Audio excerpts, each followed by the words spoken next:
Hi there, Scaniflyers. It's John here. In this video, I'll be showing you the CAD export options available in Scanifly and show you how to go from Scanifly to construction docs with just a few clicks. Okay, let's dive right in. When you're in model space in Scanifly, open the Exports menu on the right. Hover your mouse over CAD to bring up another menu. In that menu, you'll notice 4 different options for DXF exports. The first DXF export allows you to export one single plane in parallel projection. This wireframe is also in 2D, so opens in AutoCAD LT. Each DXF that you export from Scanifly includes different layers for keepouts, modules, outlines, and table. Now, we'll get to the table in just a few, but you'll notice that these wireframes are also polygons, so it makes it easy to edit, count modules, and move things around when needed. Okay, the second DXF export allows you to export all planes in parallel projection. So this is really cool. So instead of just exporting one plane one by one, you can export all of the planes in a more of a flattened view where there is no orthographic projection z-axis skew. That this is that true flattened view of each plane.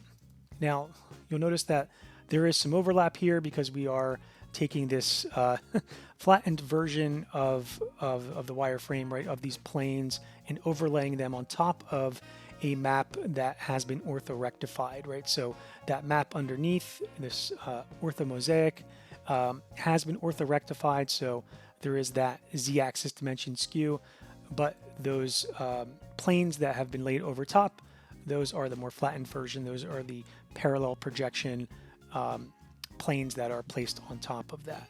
So you'll notice that there's some overlap here, and that's okay. We can turn these layers on and off to just isolate those and make it easy to edit.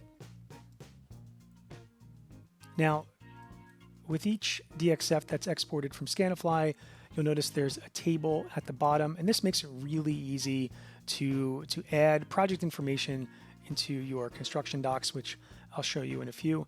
But you'll notice that there's the project name, the design name, the project URL, as well as segment name, the area of each outline, the tilt and azimuth, solar axis, TOF, TSRF, module PMAX, module count, and the KW DC standard test condition values there. So really cool. There's also the satellite image tile there and the orthomosaic map. And all of this you can turn on and off with the convenient layers here as needed.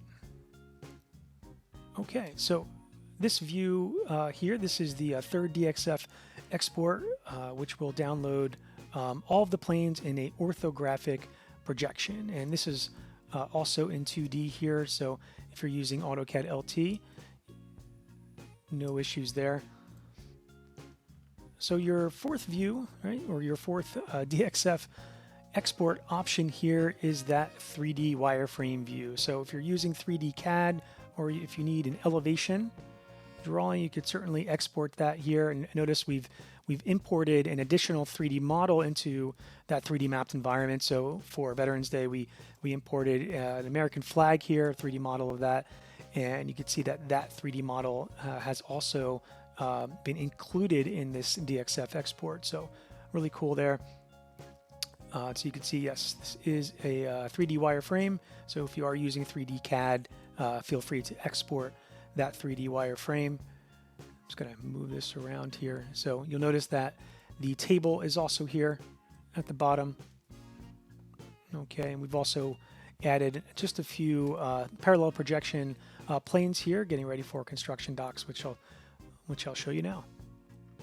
Okay, so now for some more fun. How can we go from this 3D model here to construction docs? Well, let's go back to our DXFs. So we already have the wireframe, we already have a 2-scale orthomosaic map, and we have the satellite image, which I've turned off. We also have those parallel projection per plane exports as well, which I have added to model space here. So now what we can do is go in Paperspace, open our title block template, and just add a few viewports. So I've added 5 viewports, one for that top-down view of the site in orthographic projection, and 3 with each plane, export parallel projection, and our system specs. So with just a few clicks, you can create your construction docs, plot those to a PDF, and you're ready to go. All right, well, I hope you enjoyed this tutorial. And if you have any questions, feel free to reach out. We're always happy to help.